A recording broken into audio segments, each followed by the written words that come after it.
So I feel like this video has been a long time coming because as of late, 40k I feel has kinda stagnated in terms of the miniatures. Very few, and I mean very few, of the most recent model releases have caught my attention as predominantly a miniature painter. Namely the Iron Warriors Warsmith, both the normal and Warhammer World exclusive mini, which I will be getting eventually. Because with 10th edition came the rose tinted glasses finally coming off. The rules for the game, which I love to play almost every weekend during 9th edition, slowly started to wane. The rules were just downright horrendous, and it showed with each subsequent codex release. Then came the minis. As a Dark Angels player and collector, I was stoked for the new Terminators, which was badly needed, but at the same time I thought, will all the other armies be getting the same treatment? And unfortunately, that wasn't the case for the most part. The terrible rules made me shift more towards painting miniatures, and the more 40k miniatures I assembled and the few I painted, because I take a long time to paint stuff, I started to realize while window shopping that the newer miniature designs in 40k are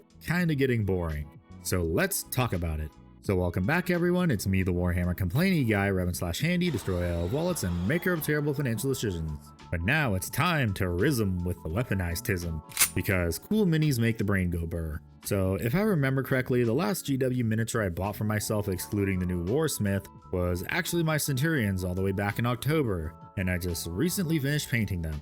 Although Centurions are an older kit, so while they look goofy with a few modifications, you can make them fit right in with the newer models.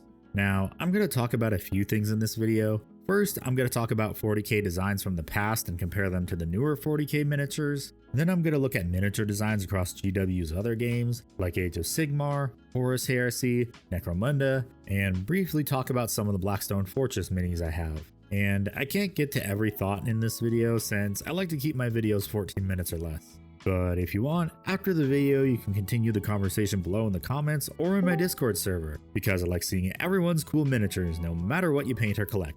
Also remember to be respectful, I'm always watching and read all the comments. Also, I know some of you are gonna say Space Marine players always complain about the newer miniatures. Well, newsflash chucklenuts, Space Marines are what keeps the lights on at GW. They are literally what allows GW to make every army that isn't Space Marines. Since everyone at some point has owned a Space Marine army, because they're usually baby's first army. Okay, so new minis versus old minis. This has been a hot topic as of late, with a lot of the older miniatures being refreshed because honestly some of them needed it. Case in point that I've beaten to death like a dead horse in my other videos, the Sanguinary Guard. Their old models were just so iconic with the wings and mask, so you could easily tell that these minis belonged to the Blood Angels. Then when GW said we were getting new Sanguinary Guard, this was the art they showed us before the big reveal and everyone was hyped.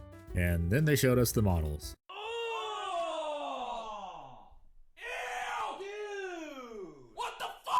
So what do you think the reason was that everyone hates these besides getting 3 of them instead of 5 in a box? Well, it's obviously the big off wings being absent and also the helmets just kinda looking like Stormcast helmets. But mostly the wings, because without them they just look like jump pack intercessors, and pretty much every Blood Angels player that has ever dropped by my streams that I've asked if they like them or not, they always say no, the new Sanguinary Guard just suck.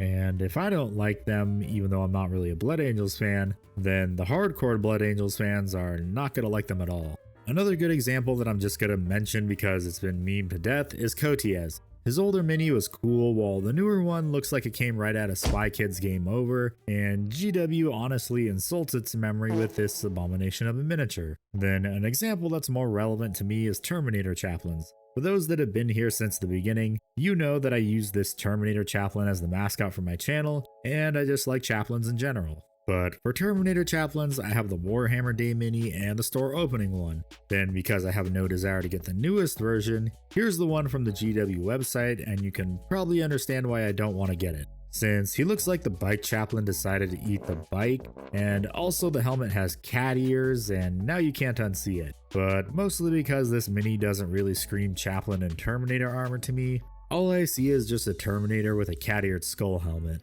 Where's all the purity seals, the inscriptions, the skulls, the excessive trim? This just doesn't feel like a chaplain to me at all, And while I'm on the subject of Terminators, while I like the new Deathwing Knights, they feel like they're missing something and I'm not sure what it is. I know for the Sergeant it was the wings and flail, so I just put them on him, and now he looks a lot better. But when I really think about it, they feel like they could also be Assault Terminators for Black Templars, because the helmets and their designs just scream Black Templars if you remove all the Dark Angels iconography. And now that I think about it, all of this talk about old and new miniatures just got me thinking that the newest miniature I have is Asmodai, and he came out over a year ago. But he's a good example of a miniature update because it still looks like Asmodai, just scaled up. Honestly, I feel like Space Marines are getting simplified just for the sake of getting models out the door, because you can't tell me that the jump intercessors are just not assault intercessors with jump packs attached to them, which could have really just been an upgrade kit. But meanwhile, in not Space Marine land,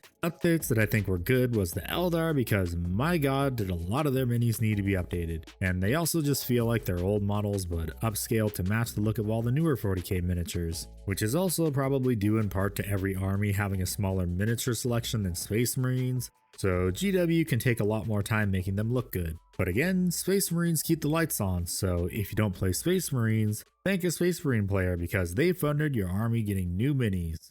So anyways, it's that time again. That's right, it's time for some audience interaction to help boost it to the almighty YouTube algorithm. So maybe drop a like and subscribe please, because your support and engagement for this elaborate post of a channel only helps it grow to reach more Warhammer and Battletech fans. Also, the 10,000 subscriber goal vote has ended, and it looks like I'm getting a town arm. And also that recent Christmas box if I can find one for not a ridiculous markup, but only if I reach 15,000 subscribers from this video, because then I'll have a Tau army. But let me know in the comments down below, what is your favorite mini from any of the recent minis released? Or what's your favorite mini from any GW range? Or just any miniature range in general? Okay, so let's now look at some designs across GW's other games. First and foremost, Horus Heresy. So this is going to be a bit of a sore spot for a lot of people, including me, because anyone who bought a bunch of 30k dreadnoughts or tanks for 40k are now incredibly pissed that you can't use them in 40k because reasons. So if we look at a lot of the 30k designs, they're way more interesting than a lot of the 40k Space Marine designs. Take for example any of the Horus Heresy Dark Angels models.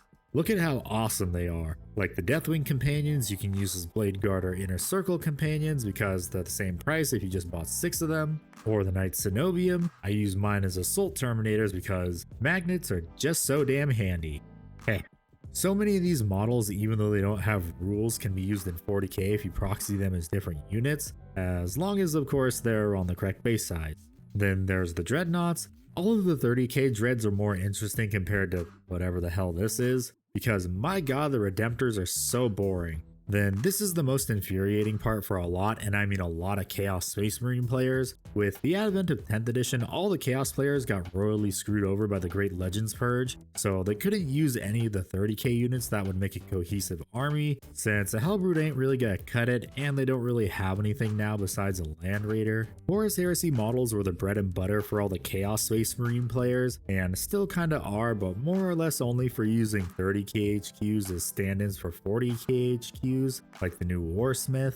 But if we compare 30k to 40k, you can see there's a lot more going on in terms of having interesting models, when most of 40k today is being oversimplified with everything looking the same. Now, if we move on over to Sigmar, oh my god, he's so goddamn cool! A lot of the Sigmar models, if we compare them to 40k, look like masterpieces. There's a running joke in my friend group that 40k's S tier models are just the Age of Sigmar D tier models, because the models in Sigmar just look so damn cool and unique if we ignore the Stormcast, although they do have a few interesting models that you can use for kit bashing in 40k. For example, this guy just screams Chaplain conversion to me. Then if we look at a lot of the newer models for my favorite Sigmar army, the Funny Rats, if we exclude the clan rats, all of them are just so unique in their own right, like the Deathmaster or Skittershanks, which remind me of the Skaven Assassins from Vermintide, or just the Glavadiers. I'm excited for what's to come for Sigmar, because I've honestly heard nothing but good things about Sigmar with the new edition dropping, most being if you're coming from 40k, the rules will be a breath of fresh air for you, and also stuff won't be as samey as 40k in terms of model design, so you're gonna have fun painting.